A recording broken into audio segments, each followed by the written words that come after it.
What is going on, guys? I am MC Fixer and welcome to Lunchtime with Fix, episode 9. I am your host, obviously, MC Fixer. Some of you, my name is Corey. Doesn't really matter what you know me as, in all honesty.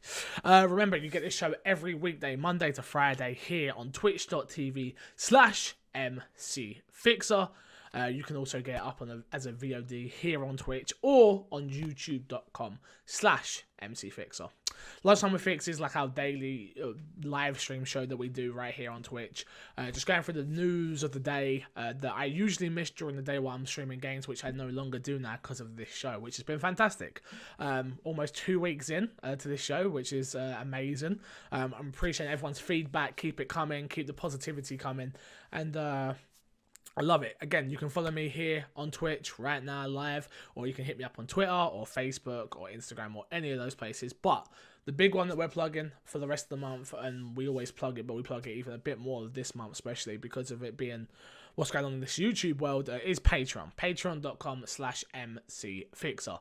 That is literally why we still do this show, while we're live at 12 o'clock and doing it. Update for anyone who's watching the VOD, you may have noticed on the live streams, but you may not have on the VOD. We're moving the time of the show from 1 o'clock to 12 o'clock, so it's going to be an hour forward. That's GMT. So you're going to get 3 hours of gameplay, then this show, and then obviously I end and then go off and then come back and do another 4 hours. Just trying to work out the scheduling and stuff, but 1 o'clock was a little bit too late. 12 o'clock works better for me, and it seems to work better for the people viewing it as well. Well, let's get into the first piece of news today. And Nintendo had a big one. They were teasing something yesterday. Wasn't sure what it was going to be, and we now know what it is. Nintendo has announced Nintendo Labo, a bizarre new interactive cardboard toy line. This one kind of come out of left field, but yeah, this one's from Eurogamer. It says, Nintendo has announced Nintendo Labo, a new range of cardboard-based build-and-play experiences designed to inspire creative minds and playful hearts alike. That might sound a bit might sound a bit lofty, and the opening moments of Nintendo's announcements video, which we'll be watching in a second, below, made it look tricky to see what all the excitement was about. I think this is the perfect time to jump in and watch this trailer and see what it's all about, in all honesty. I didn't watch it yesterday night. I was doing a podcast with the one and only Mike Lynch. Super loving what he's doing over there, but I didn't get a chance to watch this video fully, so I thought we'd do a little reaction and watch now. Let's have a look. See, there's my headphones. Yes. We're in. Make it big. And let's have a look, see, shall we? Rated E for everyone.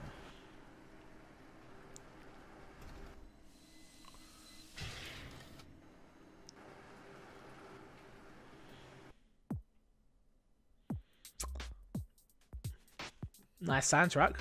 I'm all about that.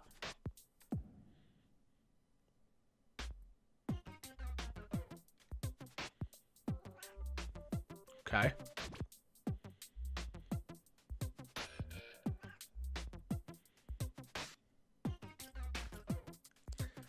Okay.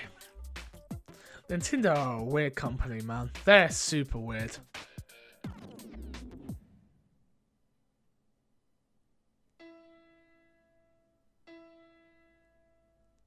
That's pretty cool, though.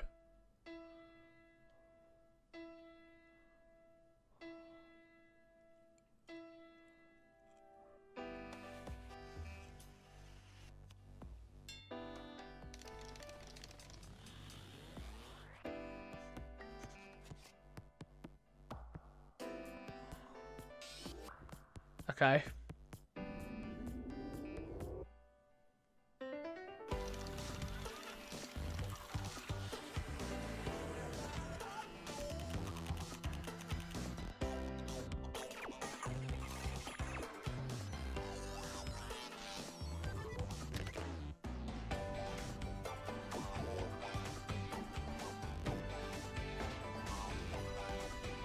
That's cool.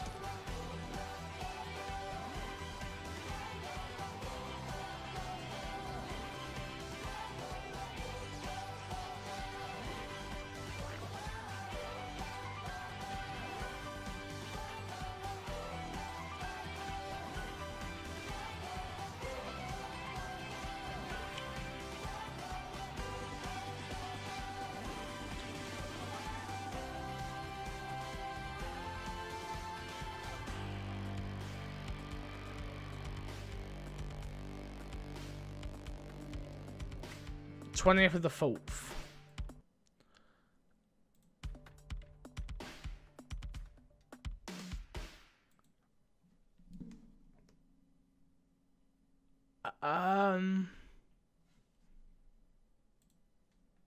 Okay. In all seriousness, I'm like, this wasn't what I was expecting from Nintendo. Okay. Okay. Let's try and boil this one down to understand, like, this isn't for the me's and you's of this world. This is for the kids. This is clearly for the kids. This isn't for the Mr. Moody's and the Xbox Stews in live chat, or the MC Fixer who's watching this. This is definitely for children. I just don't think kids are going to want to do this with their Switch. Honestly. This to me, this has got flop written all over it, surely.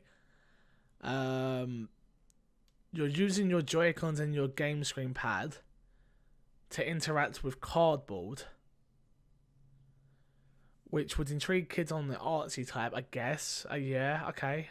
And some adults, I'm not saying this is just for kids. If you're an adult and you want this, good for you.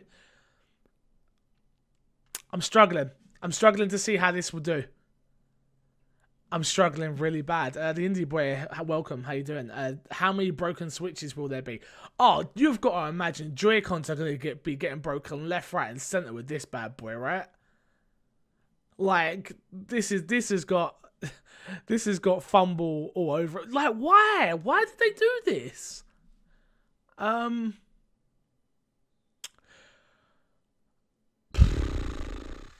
know they got like the IR motion and stuff like that, like the motion Joy-Cons and I don't get it. Personally, I don't get it. This does nothing for me. I don't think it's meant to do anything for me, but it does nothing for me either. Which, damn. Good money maker even if the game flops. But is this like one game? Is this like one game that interacts with all the cardboards, yeah? Is that what it is? I guess that makes sense. I wonder if Haley will enjoy this. I don't know. I honestly don't know. I really, really, really don't know. Let's move on.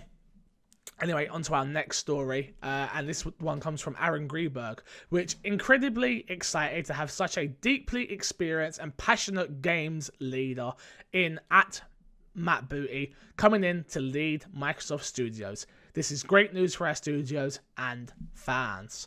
So Matt Booty is now the new head of Microsoft Studios. Obviously, Phil was promoted. This was Phil Spencer's old job, head of Microsoft Studios. Phil's been promoted, and the man that has come in is Matt Booty. So good for him. Super, super happy for that. I'm not familiar with Matt's work at all, but I'm sure he will do a fantastic job, and I look forward to seeing how well he does. Let's be honest. You can't do any worse than Don Matrix. No, John Matrix didn't have that job, so that's a lie. I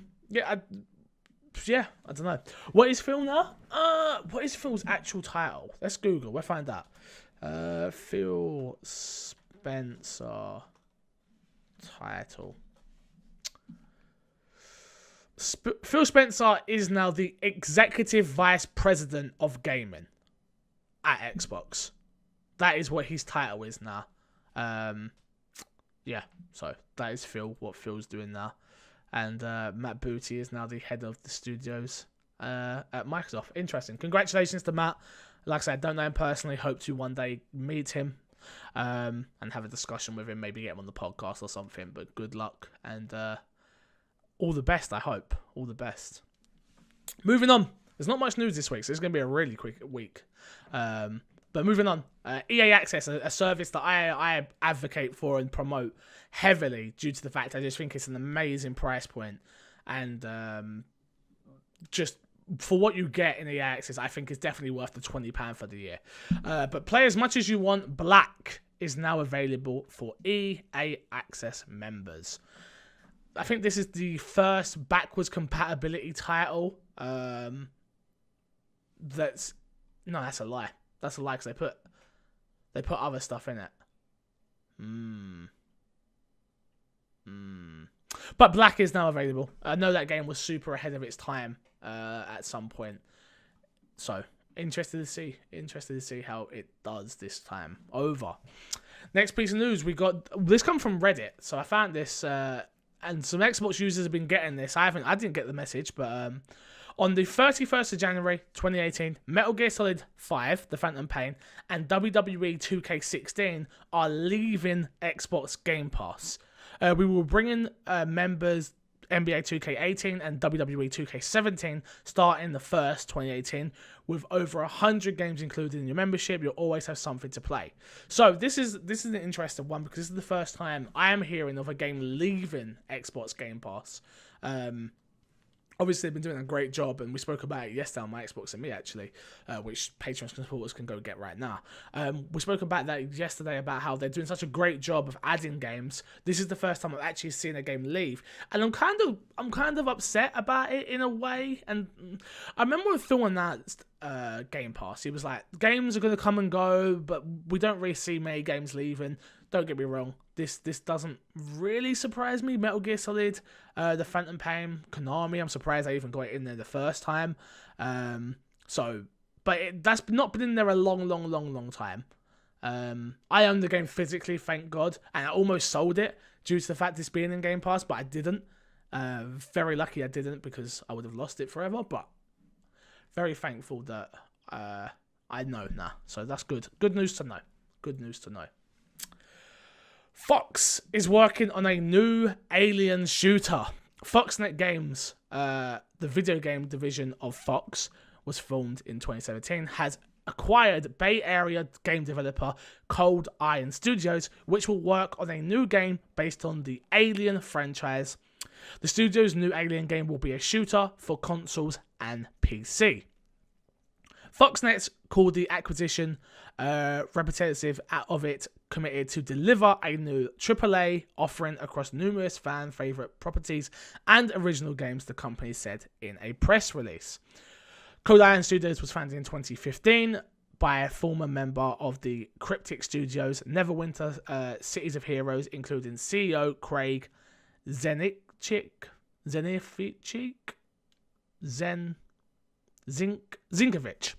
there you go. I got it right there, guys.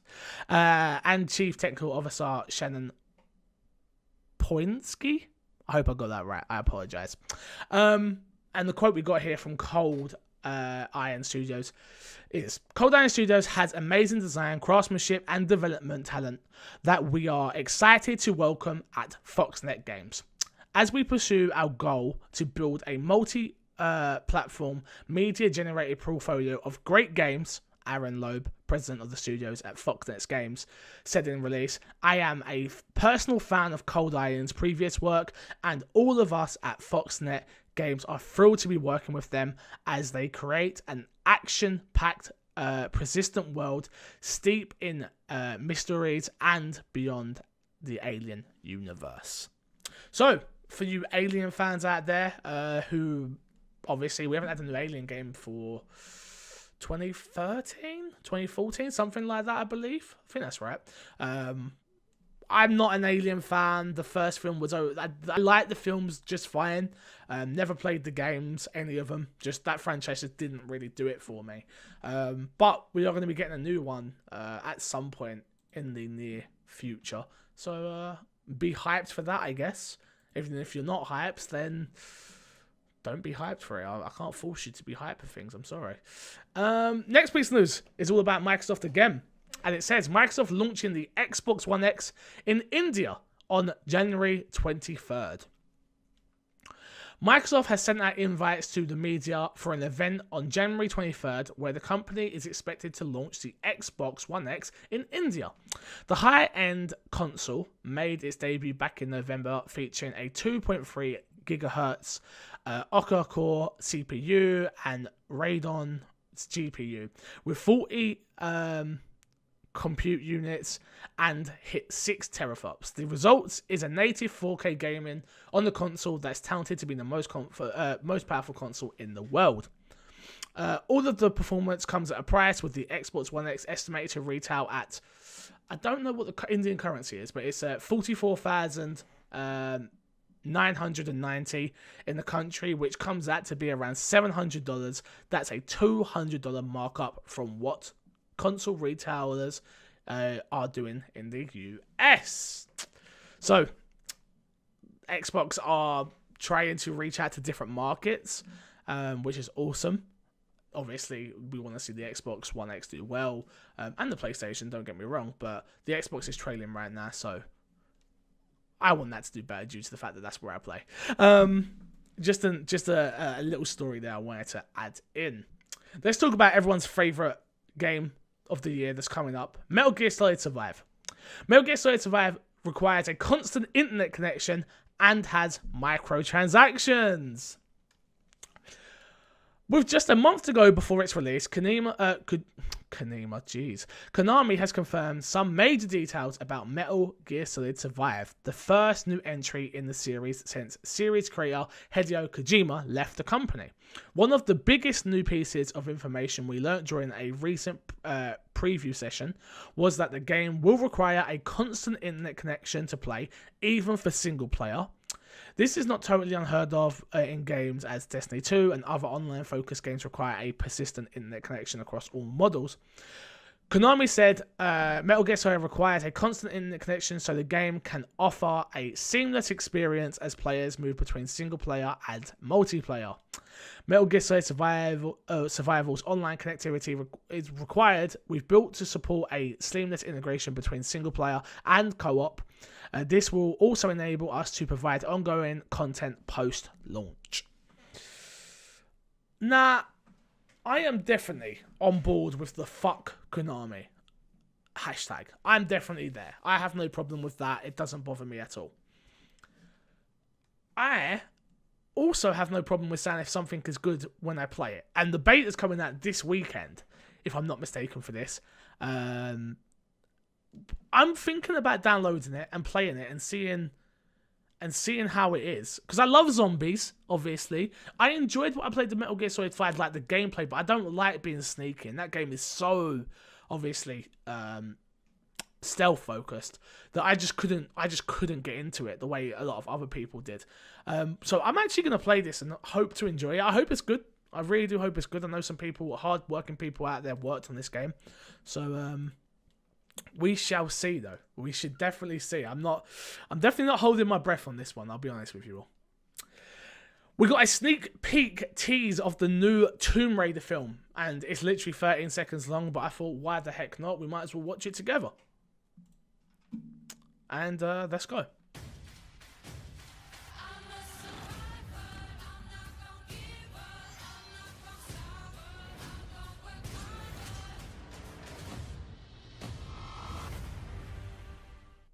Well, that's it. The new trailer will be dropping today, as it says in the trailer. We'll be getting a trailer today for it, so we'll watch that tomorrow. Due to the fact it's not out yet. This don't look bad. This doesn't look bad. I've got to be honest. Obviously, taking heavy inspiration from the game, which works. They're actually raiding tombs. Awesome. Bit of slow-mo. Yeah. You know what? I'm gonna allow it. I'm going to allow it. Because why not? Because I can. So tomorrow we'll watch the full trailer here on Lunchtime with Fix at 12 o'clock actually. I apologise. What did you guys think? Anyone think anything like that? Anyone excited for the Tomb Raider film? The first film wasn't that good, obviously, with Angelina Jolie. I didn't think they were great, and I loved Tomb Raider back then. This new one, obviously inspired by the new games, the reboot of the games. I'm interested. I'm interested to see how this film does. They never seem to now video game adaptations in films. It just, Resident Evil, it didn't work. Doom, it didn't work. The first Tomb Raider, I believe it didn't work. I could go on. there's tons of films that are just in games. They work better as games. They don't work as films. That didn't look half bad though. That 13-second trailer teaser. I can't wait to see the trailer though. I'm interested. The Indie Boy says Sony stuff is on fire here. So dropping in and that. Fair enough. At the moment, but if it gets a good review, could be interested. And Xbox Stu says, I like the first two. Fair enough. Next piece of news, some more film stuff. The rest of this is film news. I don't think I need those anymore. Awesome. Suicide Squad, hell to pay exclusive trailer debut. Oh, there is something more to watch. This is the so for those who are not aware of this one, this is the Warner Bros. Animated DC stuff. They've got this Suicide Squad thing coming out. I've never watched any of the DC animated stuff, so I'd love for someone to tell me what I need to watch and what I don't need to watch, just so I'm aware. So I again, although I didn't think Suicide Squad was a good film, because I don't think anyone thought Suicide was a good film, I was intrigued of the characters that were there. They weren't done well, but it did make me then want to go, oh, who are these people? Who is Deadshot? I want to see more of Harley Quinn. Who is all these people? So I thought we would watch this trailer together.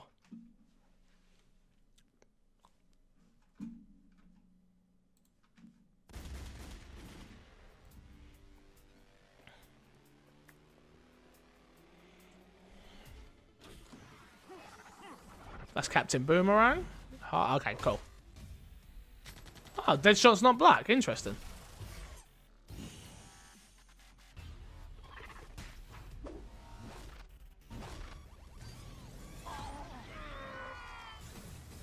Task Force X is locked and loaded.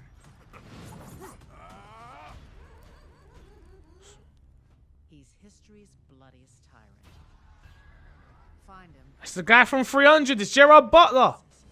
I didn't sign up to deal with an immortal butcher. You didn't sign up for anything. One more thing. This one's off the grid. You'll be dealing with me directly and only me. Blow me up now.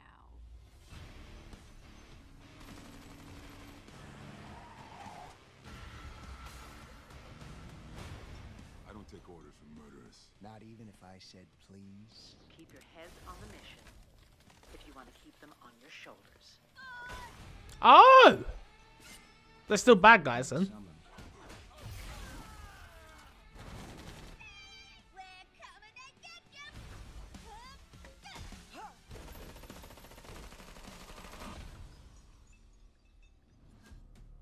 You're out. If you're in. Ah, great. Only 87 more suicide missions to go. Yo, that didn't look half bad. Yo, I'm in. Why the hell not? Like I said, I don't watch any DC animated stuff. That didn't look half bad, in my opinion. Didn't look half bad. I don't know what I was expecting from that. I'd love to get to know the characters a little bit more, so I can try and learn a little bit more about who they are, and not the stupid film that was put out about them. Didn't know. Yeah. Do you know what I'm in? Yeah, cool. I'll watch that. Why the heck not? Because I haven't got anything better to do with my time, obviously. Next piece of news, Jumanji. Welcome to Jumanji surpasses 700 million at the global box office. Jumanji, welcome to Jumanji. Jumanji, welcome to Jumanji. Jesus, that's a sentence. Continues to perform quite well at the global box office. Deadline reports the sequel starring Dwayne "The Rock" Johnson has now grossed 701 million worldwide, with the split being 408 million internationally and $293 million domestically. The film earned 83 million internationally this past weekend, helping it reach over 700 million and maintain its number one spot in 30 markets. Jumanji, Welcome to Jumanji is now this Sony's 6th highest grossing film domestically of all time, and is on track to soon pass 2012's Skyfall, which sits in 5th place behind Sam Raimi's Spider-Man trilogy and Spider-Man Homecoming. It's also now performed better than the Justice League. I personally really enjoyed Jumanji. It was quite a fun film, and for a gamer as well, it had some interesting and funny nods to it, which I had the fun. I love Dwayne "The Rock" Johnson, obviously. I like Kevin Hart, and I forgot how much I loved Jet Black. But he was amazing in that film. Damn, so good, so good. Again, it's a funny film. It's stupid. You can go in with no expectations and come out with that was pretty good actually. It tells a cohesive story that I enjoyed. I enjoyed it. So, but that's just my two bobs. Last piece of news for the day comes from Digital Spy, and it's all about our man Hugh Jackman. Hugh Jackman might come back as Wolverine, according to the Winter Soldier Sebastian Stan. Again, take this whole story with a pinch of salt, but I wanted to speak about it anyway because that's what I do here. After recently retiring as Wolverine, Hugh Jackman could be returning as Wolverine. According to the Sebastian Stan, who plays Bucky Barnes, aka the Winter Soldier, in the Marvel Cinematic Universe, Jackman is thinking about a potential X-Men and Avengers crossover. Speaking to an Ace Comic Con panel via comicbook.com, Stan said recently, I happen to be sitting next to Hugh Jackman. I didn't know what other awkward thing I could say about him, so I was like, am I going to see you soon? I don't know. Quote, but he said a couple things to me, and I'll just leave it at that, otherwise I feel like I'm going to get somebody into some trouble. Quote, I asked him because I kept thinking, Logan was supposed to be the last Wolverine thing, or whether he said to me. Well, I think he publicly said it out there, which was like he's been thinking about it and it's on his mind, so I don't know. Maybe he will be. So, this is just a story I'm grabbing at. I'm grabbing at this story because I want it to be true. I think Hugh Jackman as Wolverine in the MCU universe would be amazing. I really, really, really, really do. And I think this deal happening could actually make it happen, because I don't think he's going to want to not be a part of the... He has been Wolverine for so long. And I don't think he's going to want to see, obviously, Tony Stark and all these Avengers get together now and Wolverine be betrayed by somebody else. I just don't. I really don't think he will. I know he's done it for a long time. I'm sure he's having fun with the other films he's making right now. But I feel like that's something that he's probably like, you know what? I can do it again. I believe I can do it again. But Logan is such a good film that maybe he shouldn't. Maybe he shouldn't taint the rest of Wolverine. And maybe he should just let the mantle be passed on. I don't know. Thank you all for watching. Be sure to like, share, comment, subscribe, follow on Twitch, and of course, most importantly, hit me up with some feedback. Remember, you can get this show live on twitch.tv/MCFixer. No longer at 1 o'clock, now at 12 o'clock. Anything else? Yeah, patreon.com/MCFixer. We need all the support we can get over there, so I'd appreciate if you supported. And until next time, I will love you, leave you. See you all later. Thank you for watching.